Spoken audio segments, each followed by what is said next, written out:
ಕರ್ನಾಟಕದ ಹಲವು ಜಿಲ್ಲೆಗಳಲ್ಲಿ ರಣ ಬಿಸಿಲಿನ ವಾತಾವರಣ ಇದೆ. ಈ ಮಧ್ಯೆ ಅನೇಕ ಕಡೆಗಳಲ್ಲಿ ಬುಧವಾರ ರಾತ್ರಿ ಏಕಾಏಕಿ ಮಳೆಯಾಗಿದೆ. ಪರಿಣಾಮವಾಗಿ ಇಳಿ ತುಸು ತಂಪಾಗಿದೆ.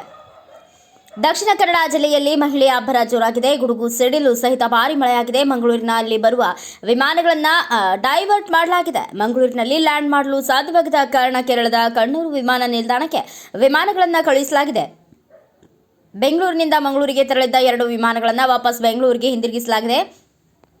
ಮಂಗಳೂರಿನ ಬಾಜ್ಪೇಯಿ ಕಿನ್ನಿ ಪದವು ಬಳಿ ಸಿಡಿಲು ಬಡಿದು ತೆಂಗಿನ ಮರಕ್ಕೆ ಬೆಂಕಿ ಹೊತ್ತಿಕೊಂಡಿದೆ. ಉಳಿದಂತೆ ದಕ್ಷಿಣ ಕನ್ನಡ ಜಿಲ್ಲೆಯ ಸುಳ್ಳ ಕಡಬ ಭಾಗದಲ್ಲಿ ಮಳೆಯಾಗಿದೆ. ಬಿಸಿಲಿನ ಬೇಗೆಯಿಂದ ತತ್ತರಿಸಿದ್ದ ಕರಾವಳಿಯ ಕೆಲವೆಡೆ ಮಳೆಯಾಗಿದೆ. ಭಾರೀ ತಾಪಮಾನದಿಂದ ಬಸವಳದಿದ್ದ ಜನರಿಗೆ ಮಳೆ ತಂಪೆರೆದಿದ್ದಾನೆ. ಕಡಬದಲ್ಲಿ ಗಾಳಿ ಸಹಿತ ಮಳೆಯಿಂದ ಜನಜೀವನ ಅಸ್ತವ್ಯಸ್ತವಾಗಿದೆ.